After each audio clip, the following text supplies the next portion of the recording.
President Sara Duterte dumalo sa budget hearing ng OVP sa House of Representatives.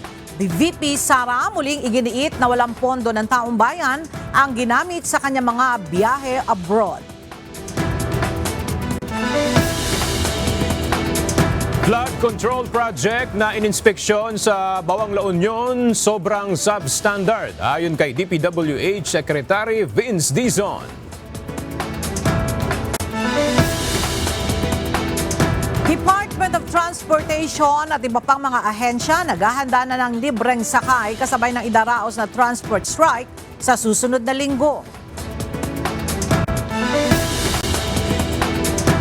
Department of Budget and Management tiniyak na may pondong ibibigay para sa operasyon ng Independent Commission for Infrastructure.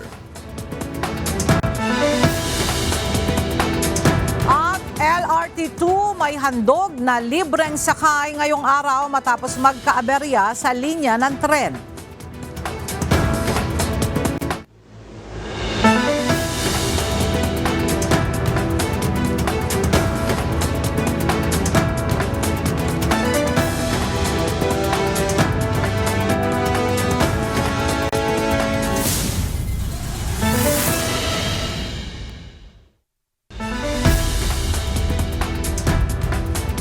Magandang tanghali mga kasangbahay. Ngayon po ay araw ng Martes, September 16, 2025. Tayo po ay sabayang napapakinggan sa Radyo La Verdad 1350, ang UNTV Radio. At una sa mga balita ngayong tanghali. Dumalo ngayong araw sa pagdinig ng House Committee on Appropriations si Vice President Sara Duterte. Pinangunahan ng Vice Presidente ang pagdepensa para sa panukalang budget ng Office of the Vice President. Sa gitna ng talakayan, muling binigyan diin ni VP Sara na walang pera ng taong bayan ang ginamit sa kanya sa mga biyahe sa abroad. Mula sa House of Representatives, makibalita tayo kay Jed Naresina live.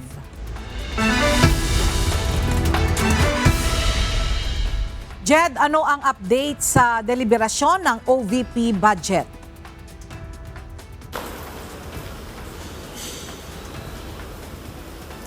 Magandang tanghali, Ella. Pasado alas 9 ng umaga, dumating si Vice President Sara Duterte dito sa House of Representatives para doon sa budget deliberation sa panukalang budget ng Office of the Vice President sa susunod na taon.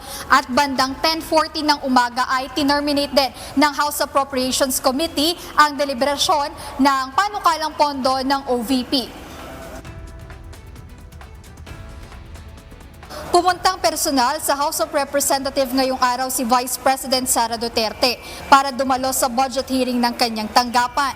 Bago magsimula ang pagdinig, nilinaw ni House Committee on Appropriations Vice Chairperson at Palawan 2nd District Representative Jose Alvarez na hindi si VP Duterte ang nagpasya na huwag dumalo sa nakatakdasa ng pagdinig noong Biyernes, September 12. Ayon kay Congressman Alvarez, siya mismo ang aniya nagsabi sa Vice Presidente na ngayong araw na lang magpunta para personal na depensahan ang OVP budget. Is last Friday, hindi po si Vice President Sara Duterte ang no-show. Ako po ang nag-request para i-defer kasi schedule ko kaagad ng Tuesday today at 9 o'clock. Kaya nandito tayo ngayon to deliberate on the budget request of the Office of the Vice President. So hindi po, wala pong speculation na no-show si Madam Sara, Vice President Sara Duterte noong Friday. Ako po ang nag-request para i-defer. Ayun. Sa nasabing pagdinig, isa ta tinanong kay Vice President Duterte ay ang tungkol sa kanyang confidential funds ng mga nakaraang taon. Naitanong din ng ilang mambabatas mula sa minority ang naging maraming pag-alis ng bansa ng pangalawang Pangulo. At ito naman ang personal na sinagot ni VP Duterte. Ela sa pagtatanong nga ng mga mambabatas tungkol doon sa mga naging pag-alis ni Vice President Sara Duterte mula noong July 2024 hanggang sa kasalukuyan, inisa-isa ng pangalawang Pangulo yung mga naging pag-alis niya sa bansa, kabilang na dito yung mga pagpunta niya sa The Hague, Netherlands upang bisitahin ang kanyang ama na si dating Pangulong Rodrigo Duterte na nasa International Criminal Court o ICC Detention Facility. Binigyang diin din ng pangalawang Pangulo sa naging pagdinig kanina na wala siyang ginamit na public funds sa kanyang mga foreign trips noong July 2024 hanggang sa kasalukuyan. Aniya personal niyang gastos yung mga alis niya sa ibang bansa at ang ginamit o pinaggastosan ng budget ng OVP sa kanyang travel ay yung para sa kanyang security personnel na aniya ay base sa Armed Forces of the Philippines. Ayan muna update mula rito sa House of Representatives. Balik sa iyo, Ella. Maraming salamat, Jed Neresina. Inihayag ng Senate Minority Bloc sa plenaryo ang iba't ibang hinaing nito sa Senado. Sinagot naman ito ng mayorya, pangunahin na si Senate President Tito Soto. Narito ang report ni Asher Cadapan Jr. Isa-isang tumayo ang ilang miyembro ng Senate Minority Bloc sa plenaryo kaugnay ng iba't ibang issue na tila nakatuon kay Senate President Vicente Soto III. Unang nagpahayag si Senador Robin Hood Padilla sa aniyay paninira umano sa kanya habang inaawit ang pambansang awit ng Pilipinas na ibinalita ng isang pahayagan. Noong pong dati, na binigyan ako ng issue na isang chismis, naglabas po kagad ng ating Sergeant of Arms ng report at binigay niya po kagad sa media. Ito po, wala pong kahit na sino ang nagpapaliwanag na hindi ko po ginawa. Ang tanong ko po, meron po ba tayong tinititigan sa tinitingnan dito? Kasi napakabigat po ng akusasyon nito sa harapan po ng ating bandila. Ako po yung magngangat-ngat. Hiniling ni Padilla ang formal na investigasyon at pahayag ng Senado kaugnay ng issue. Inirekomenda naman ni Senate Majority Leader Juan Miguel Zubiri na isang guni ito sa Committee on Public Information na pinamumunuan din ni Senador Padilla. Pinanigan naman ni Soto si Padilla kaugnay ng issue. Ako na mismo bilang bilang Senate President o tagapangulo ninyo, ako na nagsasabi na hindi ninyo ginawa yan. At tama yung mag-apologize sila sapagkat mali ang pinakita nila. Kasunod nito, binuksan ni Senador Ronald Bato de la Rosa ang issue na tila nakatuon naman sa isang pahayag ni SP Soto.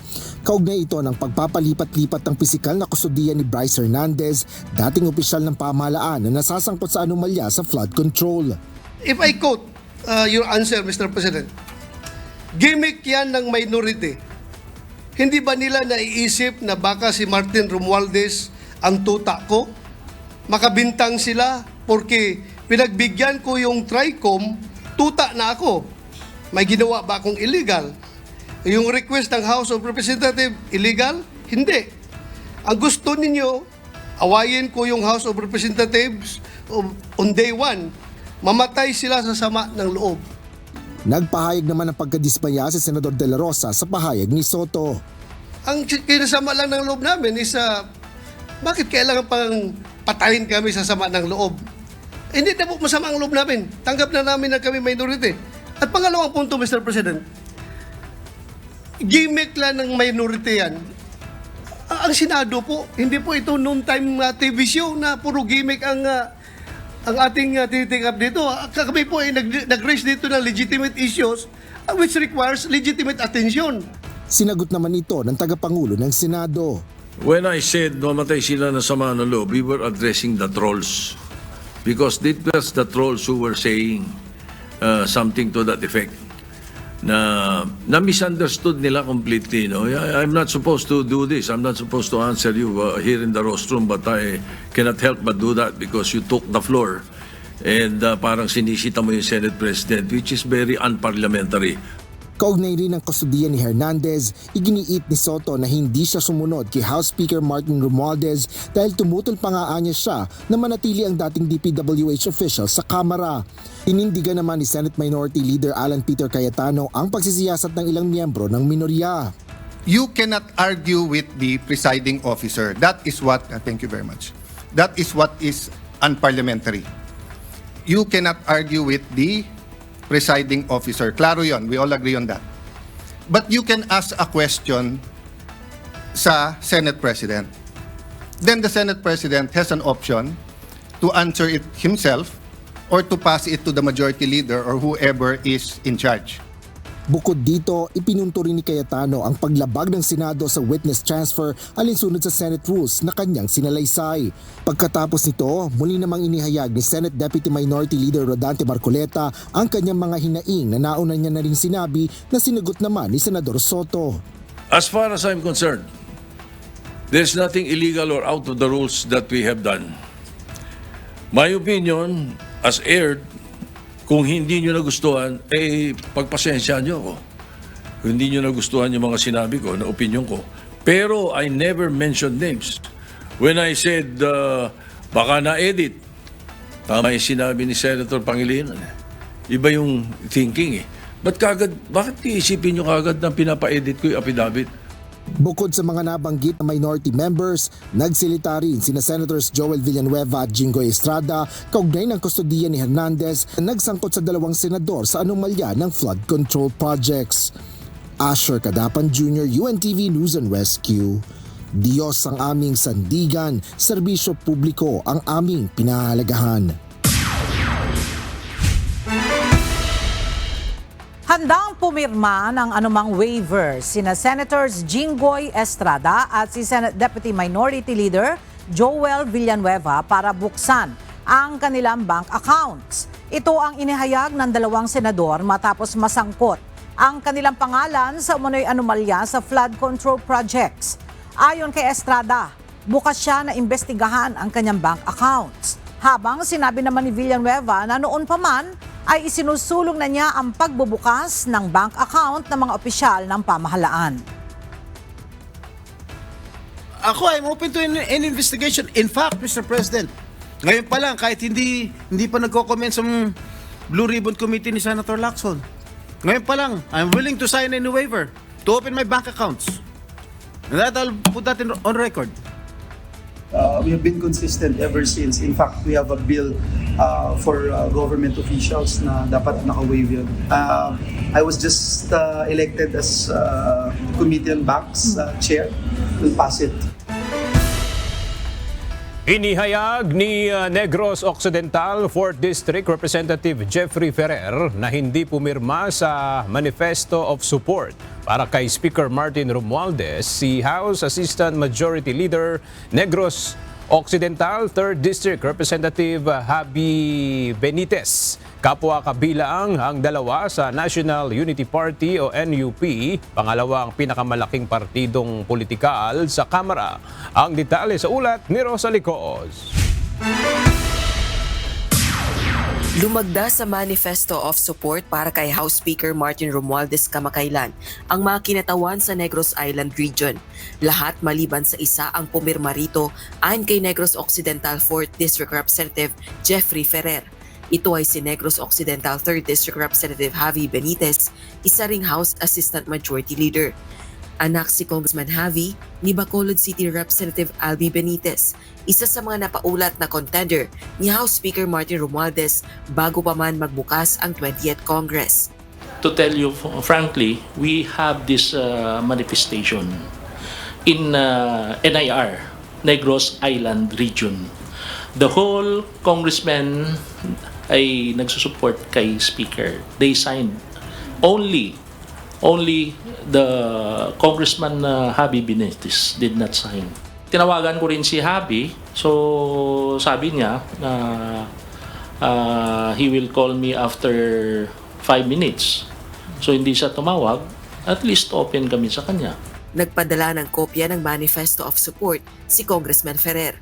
Dalawa ang walang pirma rito, sina Congressman Javi at si Negros Occidental 6th District Representative Mercedes Alvarez. Pero ayon kay Congressman Ferrer, nagbigay sa kanya ng katiyakan si Congresswoman Alvarez na lalagda ito sa Manifesto of Support. Naniniwala naman ang NUP member na si Congressman Ferrer, mayorya pa rin ng House members ang suportado si Speaker Romualdez. Well, the speaker have this majority support of the House members. So, yung agam-agam na yan, depende yan. But for now, yung majority nagsusupport kay Speaker. Samantala, pinulong naman ni Speaker Romualdez ang chairpersons ng mga pangunahing committee sa Kamara, partikular na ang House Committees on Agriculture and Food, Aquaculture and Fisheries, Ways and Means, Agrarian Reform, Economic Affairs, Government Enterprises and Privatization, Health, Basic Education, Higher and Technical Education, at Public Works and Highways. Ito ay upang tugunan ng mga pangunahing hamong kinakaharap ng Kamara, partikular na ang mga issues sa infrastructure projects. Biling ni Speaker Romualdez sa House Panel's chairpersons, ituloy ang investigasyon kontra katiwalian para lumabas ang katotohanan. Kasabay nito, doblehin ang sipag sa paggawa ng batas at programang direktang makatutulong sa taong bayan. Rosa Licoz, UNTV News and Rescue. Diyos ang aming sandigan, serbisyo publiko ang aming pinahahalagahan. Sa kaugnay na balita, kinwestiyon ni Negros Oriental 3rd District Representative Javi Benitez ang sinasabing manifesto of support ng mga mambabata sa Negros Island region para sa speakership ni Congressman Martin Romualdez. Sa isang pahayag, sinabi ni Congressman Benitez na ipinagtataka niya ang pagkaka-highlight sa Negros Island region sa issue habang hindi naman nababanggit ang ibang rehiyon. Duda ng batang mambabatas, pinupolitika umano ang Negros Island o sadyang may nais lamang na i-single out sa usapin. Nilinaw naman ni Congressman Benitez na nananatili siyang bahagi ng House Majority. Sa pahayag kahapon ni Negros Occidental 4th District Representative Jeffrey Ferrer, sinabi nito na lahat ng congressman ng Negros Island region ay pumirma sa manifesto of support para sa speakership ni Representative Martin Romualdez maliban sa mag-amang Albi at Javi Benitez. Plano ng mga dating kapartido ni Cavite 4th District Representative Kiko Barzaga na ireklamo ang kongresista dahil sa umano'y di akmang pag-uugali bilang mambabatas. Kabilang na ang umano'y pang-uudyok ng sedisyon. Ang detalye sa report ni Rosa Licoz. Itinuturing ni House Deputy Speaker at Antipolo 1st District Representative Ronnie Puno na inciting to sedition o pang-uudyok ng sedisyon ang ilang post ni Cavite 4th District Representative Kiko Barzaga sa kanyang social media page kamakailan. Kabilang narito ang post ng kongresista noong September 12. Gayun din ang post nito kahapon September 15. Chairperson ng National Unity Party si Congressman Puno at dati nitong kapartido ang neophyte lawmaker na nagbitiw na rin sa pagiging House Assistant Majority Leader. Anya, hindi rin nila nagustuhan ang ginagawang pangiinsulto ng kongresista sa cabinet members at maging sa Senate leadership. Inungkat din ng NUP chairman ng mga dating social media post ni Congressman Barzaga na malalaswa, gayon din na magarbong pagpapakita ng kayamanan. Busod nito, plano na nilang maghain ng ethics complaint laban kay Congressman Barzaga. Even if I know and many of us believe he is not well, we believe he still must be called account for his behavior because otherwise, then there will be a double standard. Diba? There will be a standard for those that are not well, like him, and another standard for those like us who are well but will be held to account for this kind of behavior. One standard, everybody. If you're in Congress, you are presumed sound of mind. Kahapon habang may sesyon sa plenaryo ng Kamara, nakuhanan ng video si Representative Barzaga na nag-iikot at nakikipagkamay sa mga kongresista. Sa kanyang social media post, kumanta pa ito habang dumadalo sa sesyon. Tayo po na nakaupo, subukan nyo namang tumayo. At baka mamyaw meow meow, meow meow meow meow meow meow. Magbabago na ang House of Representatives. We will bring justice into this corrupt system. Ayon kay Representative Puno, nangangampanya umano si Congressman Barzaga para maging House Speaker. Pumasok din ito sa kwarto ni House Majority Leader, Ilocos Norte 1st District Representative Sandro Marcos. Pumasok siya sa opisina ng Majority Leader. Sinara niya yung pintuan, tapos sabi niya, everybody sit down. No? I want to tell you about my plans for what to do with Congress, sabi niya. I'm running for Speaker. Ikaw, sabi niya, if you will join me, I will make you Deputy Speaker. Pero nagulat lahat doon, ano? Wala naman nag-react masyado. si Majority Leader, siyempre, was the gentleman that he is, pinabayaan lang siya. Dito, kung kagagaling ko lang sa session hall, sa plenary, umiikot siya ngayon, he is campaigning to be speaker. And sinasabi niya, he is going down to declare all seats vacant, mga ganyan-ganyan. Kung anong sinasabi niya na, alam mo, for us who are there, na, di gawin mo yung gagawin mo, pero, parang wala sa lugar, parang hindi dapat actions ng mga congressman na maayos ito. Giit pa nito, may pauna na umanong babala sa kanila ang ina ni Congressman Barsaga na si Dasmariñas Cavite Mayor Jenny Barsaga. Anak din ng kongresista ng yumaong mambabatas na si Elpidio P.D. Barsaga na naging presidente ng NUP. But then si Mayor Jenny called up our Deputy Secgen and told him, huwag niyong bigyan ng maraming assignment yan kasi hindi natin alam kung ano mangyayari. Batay sa rules ng House of Representatives, maaaring patawan ng parusa ang sinumang miyembro nito sa pamagitan ng rekomendasyon ng Ethics Panel. Posibleng pagsabihan ng House member o kaya naman ipatawan ng suspension o expulsion. Sa isang social media post, iginiit naman ni Congressman Barsaga na nagkakamali si Congressman Puno at siya ang nananawagan ng kapayapaan. Malayo rin umano si Representative Puno sa karaniwang mamamayan kaya hindi nito naiintindihan kung hanggang saan kayang lumaban ng isang inaaping mamamayan para sa katarungan. Rosa Licoz, UNTV News and Rescue. Diyos ang aming sandigan, serbisyo publiko ang aming pinahahalagahan.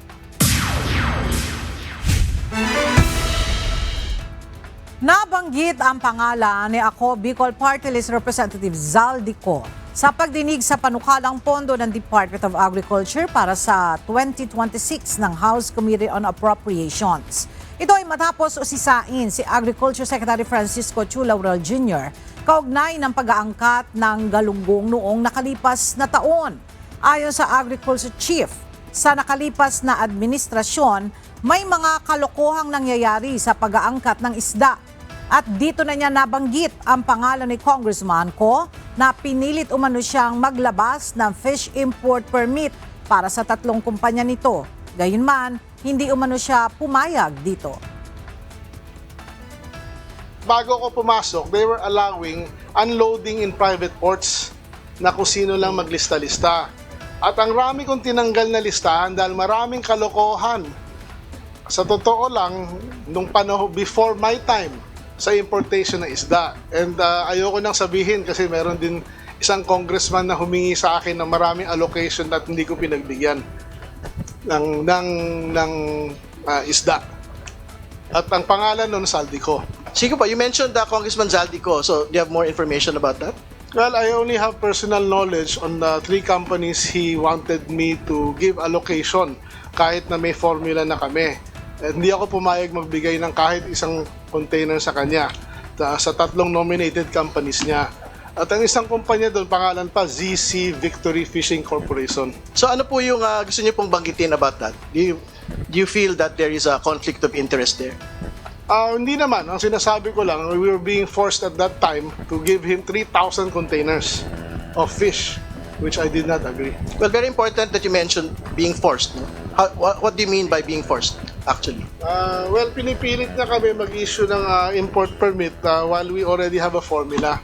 No, which ito nga yung formula na lumabas and it is very clear na fair to sa scientifically, the data speaks for itself at kaya kong tindigan to. But you have did you actually issue it or no?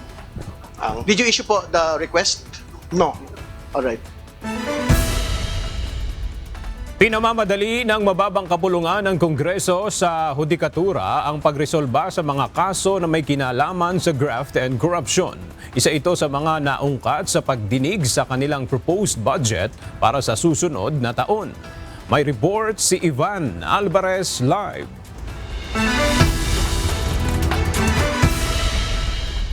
Ivan, ano ba ang estado ng mga graft and corruption cases na hawak ngayon ng judiciary? Magandang tanghali sa iyo, Aga. Nasa jurisdiksyon ng Sandigan Bayan yung mga kasong may kinalaman sa graft and corruption. Ayon sa report ng Judiciary Department, mayroong 248 cases o criminal cases na nakabinbin pa rin sa Sandigan Bayan na tumatagal na ng 12 hanggang 13 taon.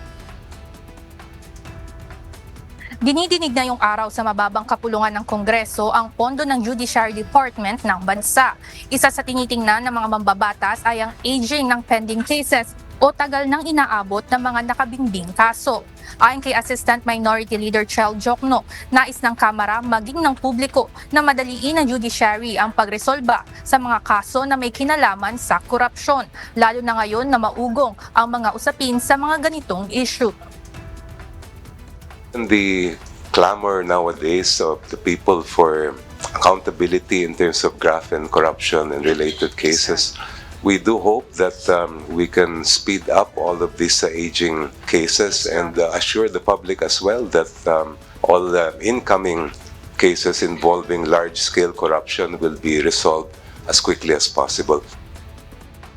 Ayon kay Court Administrator Attorney Teresa Estuesta, sa paglipas ng mga panahon, nakabuo ang Judiciary Department ng mga bagong guideline para sa tuloy-tuloy na paglilitis ng mga criminal cases. Malaki ang naging epekto nito dahil tinanggal na ang tinatawag na prohibited motions o mga mosyon na hindi na pinapayagan gaya ng motion to quash, na dati ay bago pa man maisalang sa arraignment ang isang akusado sa kasong kriminal. Marami munang mosyon ang kailangang desisyonan ng hukuman. Dahil dito, mas bumilis ang proseso ng paglilitis lalo na bago makarating sa arraignment at trial. Your Honor, since most of the adjudication process is really the authority of the courts themselves, the judiciary through the Honorable Supreme Court will address these backlogs by expediting our own procedural rules. Samantala, iminungkahi ni Cagayan de Oro Representative Rufus Rodriguez na magkaroon ng central monitoring system para sa mga convicted upang masiguro na tunay nilang sinusunod ang kanilang sentensya o na ipapatupad ang hustisya. Aga, ayon kay Court Administrator Estuesta, mayroong Justice Sector Coordinating Council kung saan pinag-uusapan ang estado o kalagayan ng mga akusado sa mga partikular na kaso. Kung nais talaga ng Kamara na magkaroon ng Central Monitoring System para sa mga akusado, kakailanganing streamline ang mga criminal procedures o ang lahat ng criminal procedures sa Judiciary Department. Yan muna ang update mula dito sa House of Representatives. Balik sa inyo dyan, Aga. Maraming salamat, Ivan Alvarez. Tiniyak ng Department of Budget and Management na may nakahandang pondo para sa operasyon ng binuong Independent Commission for Infrastructure o ICI. Ang ICI ang naatasa na mag-imbestiga sa anomalya sa flood control projects. Ayon kay Budget Secretary Amena Pangandaman, kung di kakayanin na mapondohan ng Office of the President, ay maaring humiling ng pondo sa DBM. Napag-usapan namin ni Executive Secretary Bersamin that kung kaya pa sa budget nila, they will provide it. Pero pag hindi na kaya, they will request from us. So i-charge natin to sa contingent fund for the MOE and capital outlets for their operations. Nag-inspeksyon kaninang umaga sa ginagawang flood control project sa bayan ng Bawang, La Union, sina Department of Public Works and Highways Secretary Vince Dizon, kasama si Independent Commission on Infrastructure Special Advisor at Baguio City Mayor Benjamin Magalong. Ayon kay Secretary Dizon, maituturing na sobrang substandard ang proyekto na tila minadali lang tapusin.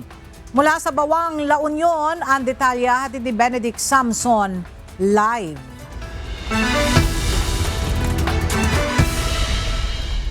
Benedict, ano-ano ang mga nadiskubre ni na Secretary Dizon at Mayor Magalong sa flood control project dyan sa Bawang, La Union? Magandang tanghali, Ella. Maninipis at wala sa wastong pagkakalatag ng bakal. Ito yung mga tumambada dito sa isinagawang inspeksyon ni na Public Works and Highway Secretary Vince Dizon at Special Advisor ng Independent Commission on Infrastructure na si Baguio City Mayor Benji Magalong. dito nga sa flood control project na ito sa bayan ng Bawang, La Union. Dismayado si Department of Public Works and Highways Secretary Dizon at Mayor Magalong na mag-inspeksyon sa flood control project sa Barangay Kalimbaya at Barangay Akaw sa bayan ng Bawang, La Union. Tinatayang nasa 12 mm lang kasi ng rebar o bakal na sumusuporta sa istruktura ang nakita nila na nakalagay sa nakatayong flood control project. Sobrang substandard. Tapos nakalagay completed na as of March 16. It's the same story everywhere.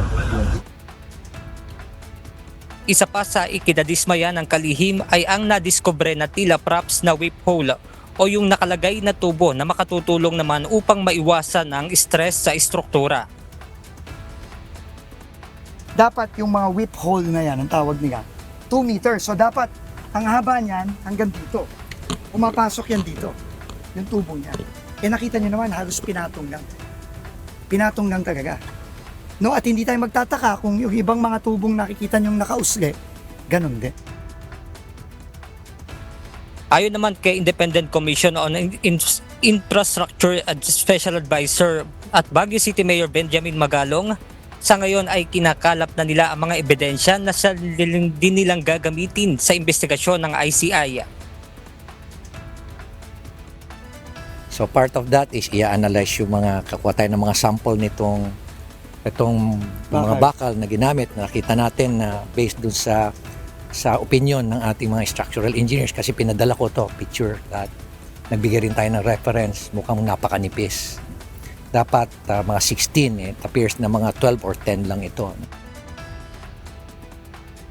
Ella, ayon pa nga kay Mayor Magalong ay magsasagawa naman sila ng curing test dito nga sa semento na ginamit sa proyekto na gagamitin din sa gagawing investigasyon ng Independent Commission. At yan muna ang ating update mula sa bayan ng Bawang, La Union. Balik sa inyo dyan, Ella. Maraming salamat, Benedict Samson. Mahigit 300 proyekto ng Department of Public Works and Highways o DPWH ang nadiskubre ng Quezon City Government simula 2022 hanggang sa kasalukuyang taon. Ilan sa mga ito natuklasang hindi totoo at may tuturing na ghost projects. Ang detalye sa report ni Jed Neresina. Natapos na ng Quezon City Government ang pag-iinspeksyon sa mga umiiral na proyekto sa lungsod, partikular na sa flood control. Ayon sa lokal na pamahalaan, 2 lang sa higit 300 Department of Public Works and Highways o DPWH flood control projects ang may aprobadong Certificate of Coordination. Bukod dito, nadiskubre rin ng pamahalaang lungsod ang 35 flood control projects na pinondohan ngunit hindi mahanap ng engineering department. Maliban sa mga ito, may 2 ring rehabilitation of drainage system project ang nakita ng QC government na ayon sa kanila ay hindi nagawa. It appears wala talagang ginawa sa ilalim. Wala talaga kasi very nagma-manifest naman dun sa sidewalk talaga na sa surface na wala talagang ginawa.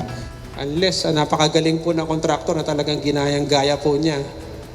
Pati yung pag-restore talagang gayang-gaya po. Kabilang narito ang nasa Barangay South Triangle na 70 million pesos ang halaga at sa Barangay Tatalon na halagang 48 million pesos naman. Paliwanag ni Attorney Mark Dale Peral, head ng QC Department of Engineering, gamit ang Google Earth app, nakita nila ang sitwasyon sa nasabing lugar kung saan ang pinagkaiba lang ay may pintura na sa sidewalk makalipas ang 1 taon.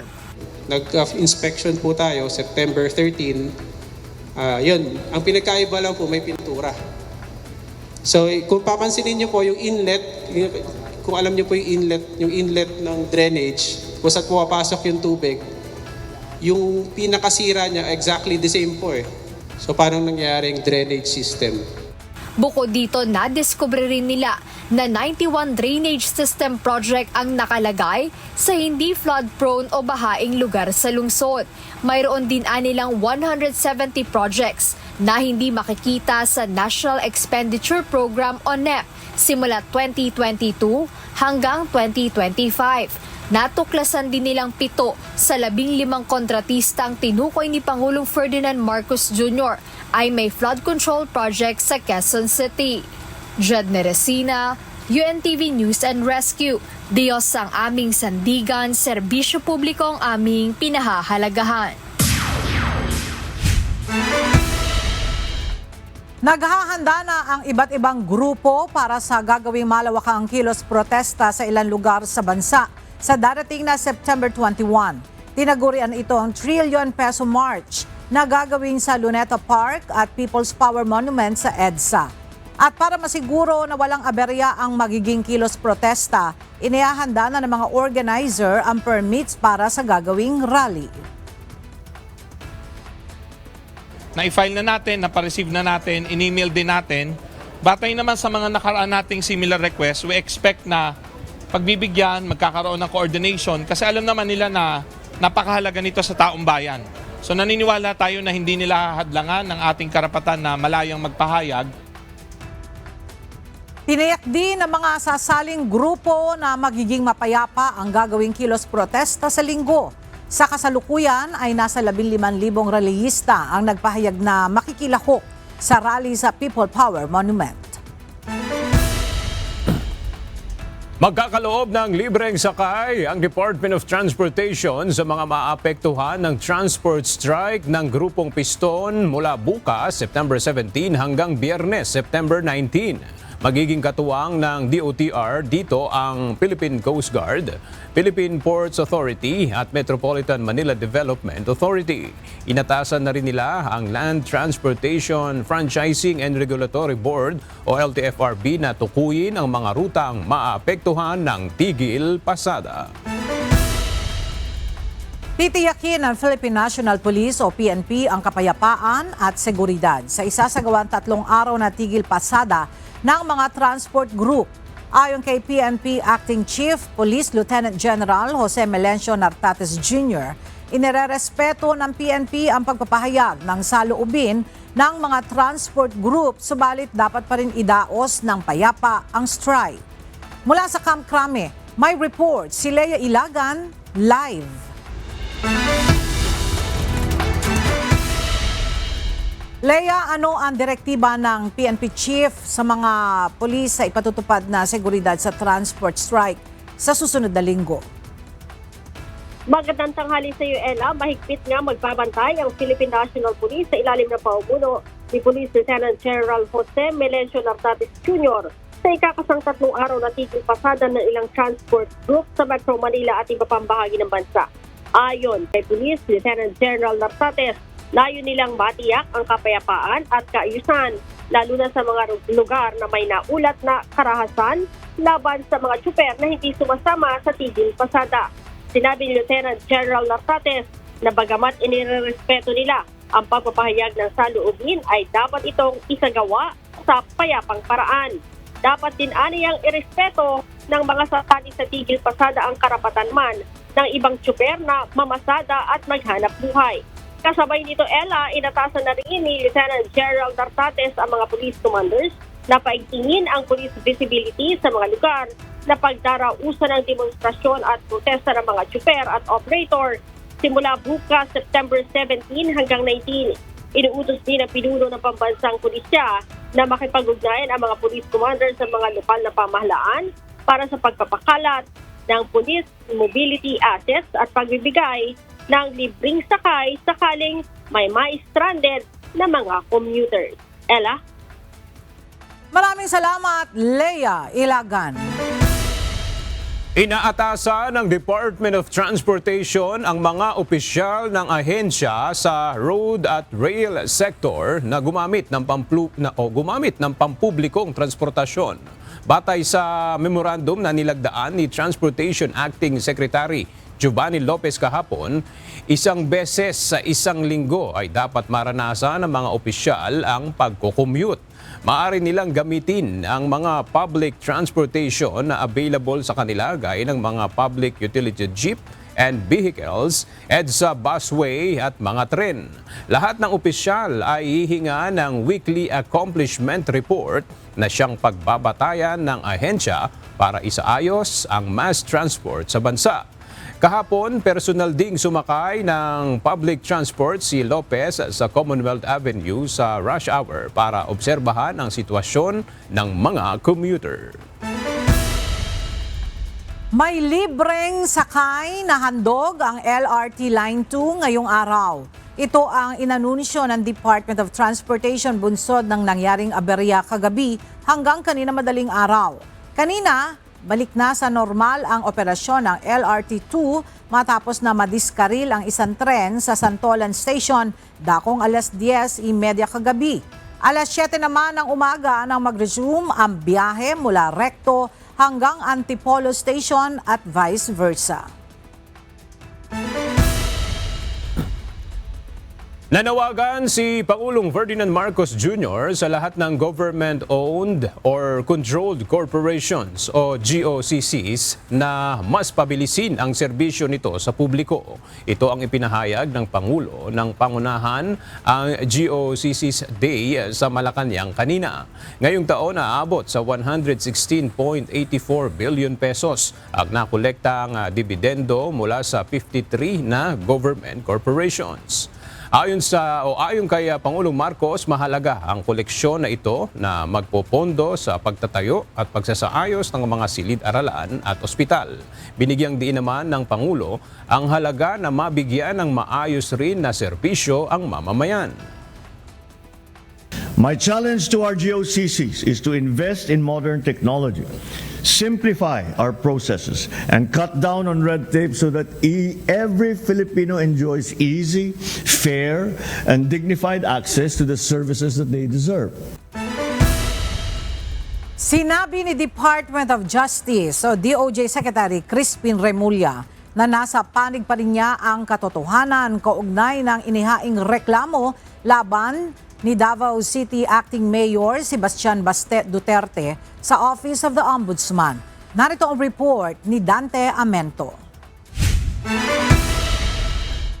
Tila hindi nababahala si Department of Justice o DOJ Secretary Crispin Remulla sa reklamong kidnapping, arbitrary detention na inihain ni Davao City Acting Mayor Sebastian Baste Duterte sa Ombudsman laban sa kanya at iba pang opisyal ng pamahalaan. Kaugnay ito ng pag-aresto kay dating Presidente Rodrigo Duterte. Ayon kay Remulla, layon lang naman ito na hadlangan ang kanyang aplikasyon bilang susunod na ombudsman. And it's meant to actually to try to shoot down my aspiration to be the ombudsman of this country. Dagdag pa ng kalihim, sinadya ang timing ng paghahain ng reklamo upang hindi na siya makakuha ng clearance na wala siyang kasong kriminal o administratibo. They're really timing it in that way that will make it impossible for the JBC to get the requirements that they have to submit. And ganun talaga yan. It's really an organized effort for them to shoot down my candidacy as ombudsman. Pero sa kabila nito, binigyang diin ni Remulla na nasa panig pa rin niya ang katotohanan. Makikita rin naman anya ng Judicial and Bar Council o JBC ang ginagawang ito ng kabilang kampo sa politika. I think that we can still prevail. I think the truth is on my side. Wala, just let it be. I will roll with the punches.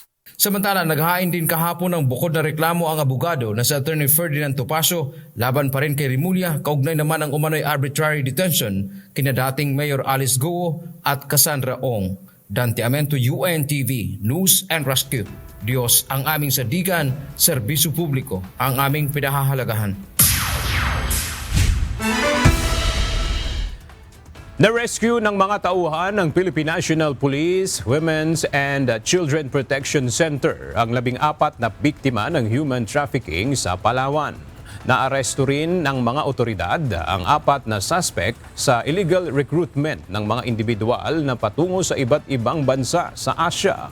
Ang detalye sa ulat ni Lea Ilagan. Bigo ang 4 na suspect na madala sa ibang bansa. Ang 14 na individual na nirecruit ng mga ito para magtrabaho bilang customer service sa Myanmar, Cambodia at Thailand. Ito'y matapos na maharang sila ng mga tauhan ng PNP Women's and Children's Protection Center sa Rizal, Palawan bago makasakay sa speedboat na magdadala sana sa kanila sa nasabing mga bansa. Ayon kay PNP WCPC spokesperson, Police Major Shari Vanessa Diseo, Na-recruit ang mga biktima online na pinangakuan ng sahod na aabot sa 50 hanggang 53,000 pesos buwan-buwan. Subalit, hindi aniya customer service ang magiging trabaho ng mga ito kundi gagamitin sa scam. Na-recruit po yung ating mga victims through Facebook po. Actually, nagkaroon sila there was a job offering doon sa Facebook. So, yon nag-usap sila sa Facebook until pag nagkaroon na sila ng usapan or agreement, pupunta sila sa isang group chat, idadalhin sila ng nagre-recruit sa isang group chat wherein doon na nila dinadivulge kung ano yung mga dapat nilang gawin. Aminado ang WCPC na dumarami ang nalulokong nabibiktima nitong mga nakaraang buwan. Marami po din kasing nagre-recruit illegal doon sa mga social media. So, yung mga kababayan po natin, pumapasok po sila dito and then, assuming na parang ito is okay to, mas madali to na makapunta dito sa ibang lugar, doon kumakagat na po sila. Sasampahan ng reklamong paglabag sa Anti-Trafficking in Person Act of 2003 ang mga naarestong suspect.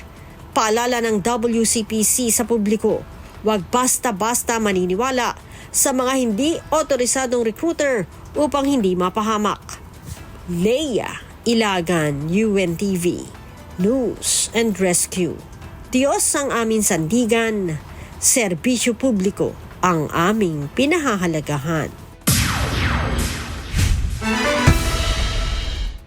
Magiging representante ng Pilipinas si Department of Foreign Affairs Secretary Maria Teresa Lazaro sa darating na United Nations o UN General Assembly sa New York sa darating na September 21 hanggang 27, 2025.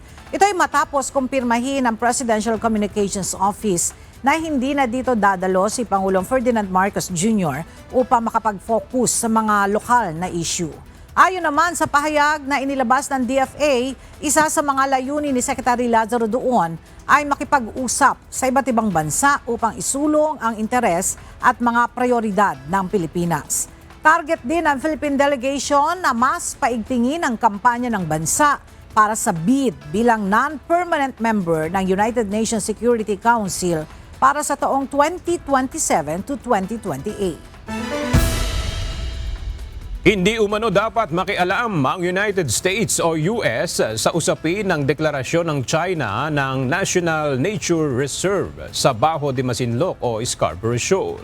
Yan ang tugon ng China matapos magbigay ng pahayag ang Estados Unidos na suportado nito ang Pilipinas sa pagtutol sa nasabing hakbang ng China. Ang detalye sa report ni Ryan Lacanlale live.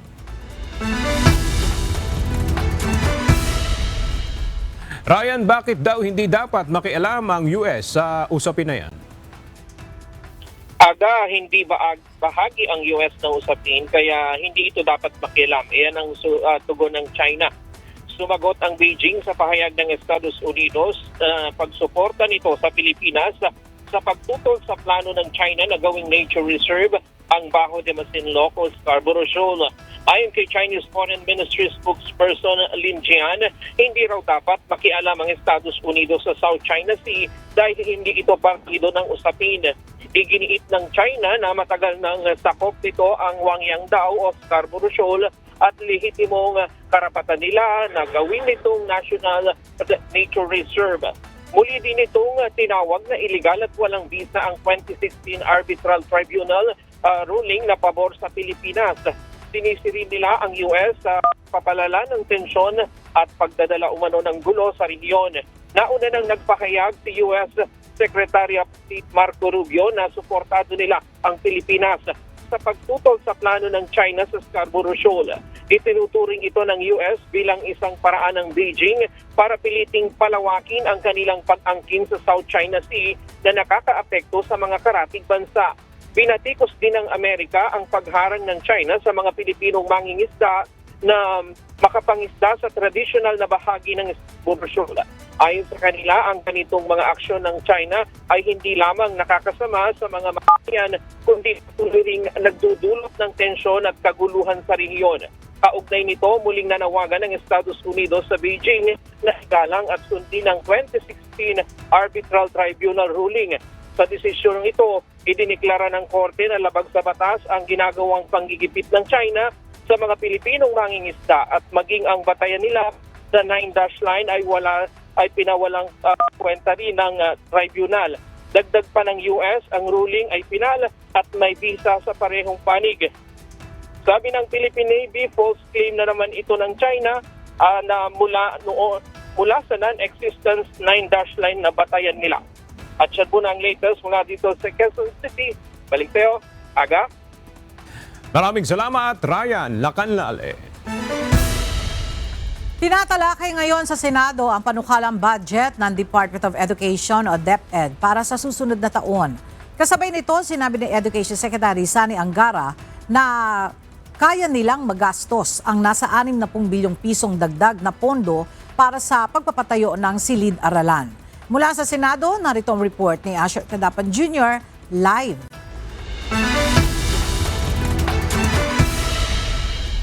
Asher, saan manggagaling itong dagdag na pondo na ilalaan sa DepEd? Bumula sa nasa 270 billion pesos na panukalang budget na unang nakalaan para sa flood control project ang inaasahan ng Senate Committee on Finance na mabubuhos sa pondo para sa edukasyon. Ito ay matapos na nga rin na ihayag ni Pangulong Ferdinand Marcos Jr. ang listahan ng mga paglilipatan ng naturang pondo kung saan nasa top list ang Department of Education o DepEd. Sa pagdinig ng Senado kaugnay ng panukalang budget ng DepEd, ipinisinta ng ahensya ang mahigit 298 billion pesos proposed 2026 budget ng ahensya. Bahagi nito ay para sa pagpapatayo ng mga silid-aralan sa iba't ibang paaralan sa bansa na umaabot ang halaga ng nasa 60 billion pesos. Ayon kay Senador Sherwin Gatchalian, chairperson ng Senate Committee on Finance, maaari nilang punan ang kakulangan sa pondo para rito mula sa ililipat na budget sa flood control. Ngunit mababaan niya ang utilization rate o paggastos ng DepEd dahil na rin sa mga hamon sa mga sistema sa pamahalaan. Kabilang na ang maraming proseso ng procurement o pagkuha ng mga kinakailangang gamit sa proyekto. Part of the wish list is on top of the 13 billion in classrooms, another 48 billion in classrooms. So that brings it to about 60-70 billion. Can we spend that 60-70 billion? No? Aminado naman si Education Secretary Sani Angara na mababa ang kanilang utilization rate sa nagdaang 3 taon. Ngunit kung papayagan na makatulong sa mga proyekto ng DepEd, ang local government unit ay makatutulong anya ito sa paggastos ng kanilang pondo. So we're proposing that we be allowed to download funds to the local governments because ginagawa po, I understand it's being done in many departments.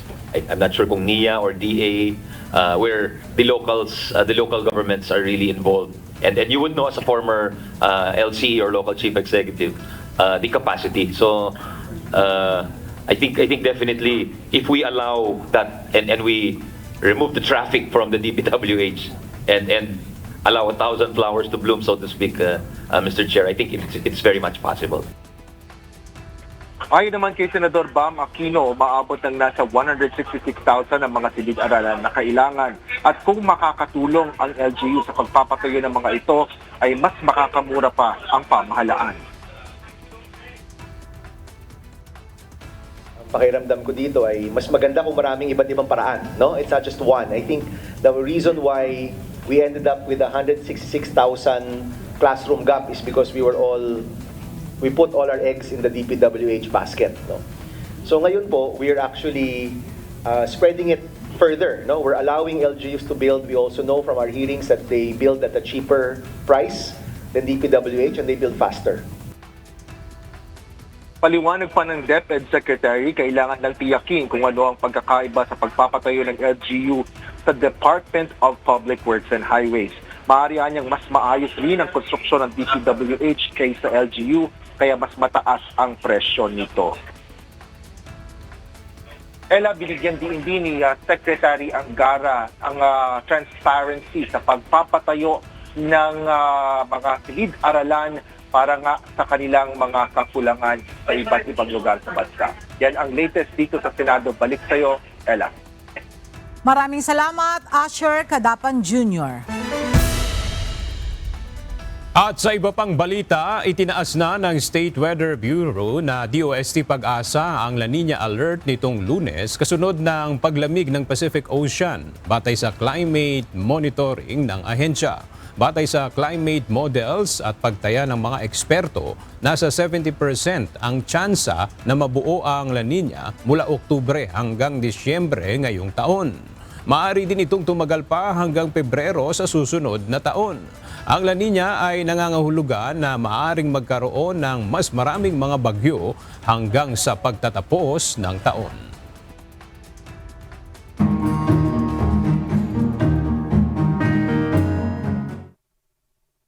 Binaha ang ilang lugar sa bayan ng Milagros sa Masbate, bunsod ng nararanasang walang tigil na pag-ulan.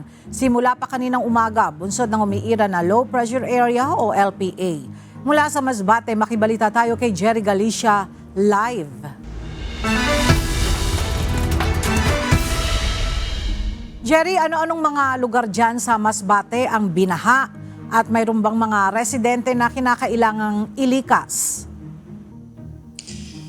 Yes, Ella, binaha ang mga lugar sa poblasyon, sa may kalsada sa poblasyon ng Milagros. Gayon din ang dalawang eskwelahan doon, maging ang spillway doon sa barangay Hamurawa na doon pa rin sa bayan ng Milagros.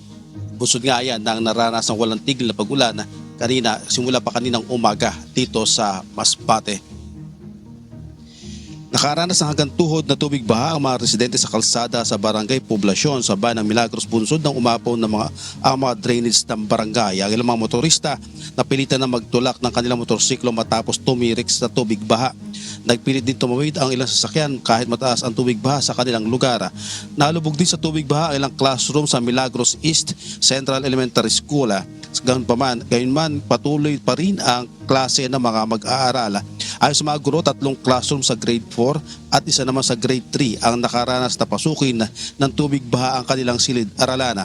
Hindi rin nakaligtas ang mga estudyante sa kinder sa Vicente Oliva Senior Elementary School. Nakababad na halos sa mga paan ng bata sa tubig at patuloy pa rin ang kanilang lesson. Maging ang rubber mat na ginagamit sa aktibidad ng mga bata ay lubog na sa baha. Pinawi din ng mga guro ang mga estudyante matapos mag-anunsyo ng suspensyon ng klase ang lokal na pamahalaan ng Milagros kaninang umaga. Humihingi naman ng tulong ang isang magsasaka sa nalubog na taniman ng palay sa barangay Asid sa siyudad ng Masbate.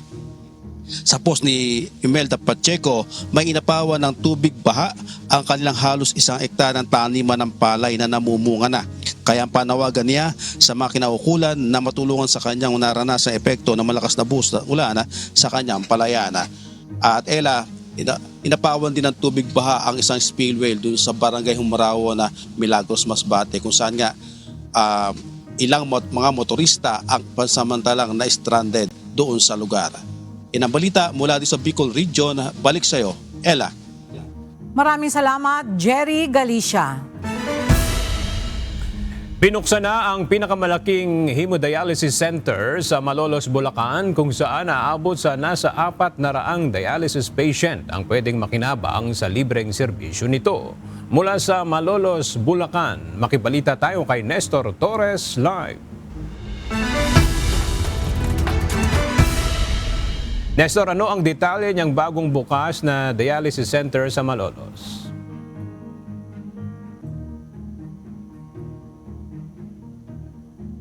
Ay ang mga Maluleño na sumasailalim sa dialysis treatment. Sa partnership ito ng PhilHealth, Prime 101 at City Government ng Malolos ay naipatayo nga itong nasabing pasilidad. Sa loob nito ay may 36 na dialysis machine, kung saan kada araw ay 108 na dialysis patient ang makikinabang at mula Lunes hanggang Sabado naman ay may 400 pasyente. Depende ito sa session ng pasyente. Sa lahat po ng mga taga Malolos at kahit na taga tabing bayan, libre po, pumunta lang po kayo dito. May tao kami araw-araw. Matutulungan namin yung accreditation nyo, yung mga registration nyo, aayusin na po namin lahat. PhilHealth card lang nila. PhilHealth member lang sila. Kami na po tutulong sa kanila. Kami na magpaproseso sa kanila lahat. Problema nila, karamihan sa mga karamihan sa dialysis center sa mga private at public hospital ay puno na ng pasyente. Kaya malaking bagay na mayroon silang partner agency na tumutulong para magawa ang pasilidad na ito. Bawat pasyente ay may matatanggap naman na 25 kilos na bigas. Ito pala biggest. May libreng hemodialysis center dito sa atin with 36 to 40 machines na that could cater 100 patients per day from Monday to Saturday. So isang araw lang ang pahinga natin dito. Dito, pag pasyente, kada buwan meron kang libreng sakong bigas. Malolos, Bulacan. Balik sa iyo. Aga? Maraming salamat, Nestor Torres. At sa ating pong iiwang mga salita ng Diyos na ating sandigan mula sa Aklat ng Kawikaan, Kapitulo 16, versikulo 9, nagsasabi, ang puso ng tao ay kumakatha ng kanyang lakad, ngunit ang Panginoon ang nagtutuwid ng kanyang mga hakbang.